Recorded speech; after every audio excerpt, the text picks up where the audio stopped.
அதாவது தளபதி சொல்ற மாதிரி தான். அது வந்து நம்ம உயிர் எடுக்கிறத நம்ம பேசலாம், ஓகேவா?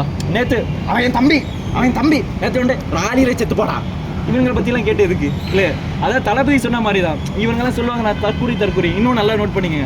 நான் ஃபஸ்ட்டு சில நோட்ஸ்லாம் இது பண்ணுவேன், குட்டி ஸ்டோரி. நம்ம எமன்னா தான் நம்மளை எதிர்த்தாலும் ஸ்மைல் பண்ணிக்கிட்டு போயிட்டே இருக்கணும். அதே மாதிரி நான் ஃபஸ்ட்டு வேட்டைக்காரன் படம், நான் அப்போ 7 வயசு எனக்கு. நான் தளபதி அந்த படத்தை பட்டோன்னு எனக்கு தளபதி மாதிரி ஆட்டோக்காரன் நான் ஆகணும்னு சொன்னேன். தளபதி நாங்கள் வந்து ரசிக்க மட்டும் பார்ப்போம், அவர் சொல்கிற இன்ஸ்பிரேஷனான இது எல்லாத்தையும் நாங்கள் எடுத்துக்க தான் செய்வோம்.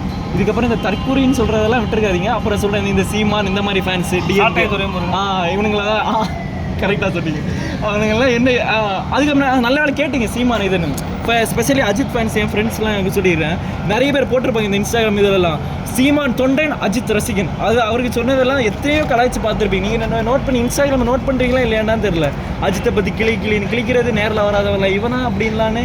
நீங்கள் பாருங்கள் அஜித் ஃபேன்ஸ், நீங்கள் சீமான் அஜித் ஃபேனாக இருங்க. எவ்வளோ அவர்லாம் சொந்தமாக சினிமாவுக்கு வந்தவர். ஆனால் இந்த சீமானுங்களாம் அதான் நான் சொல்கிறது இல்லை, உயிர் இருக்கிறத நம்ம பேசி பிரோஜனம் இருக்குது. நீங்கள் கேட்டு செத்து போனது எதுக்கு நம்ம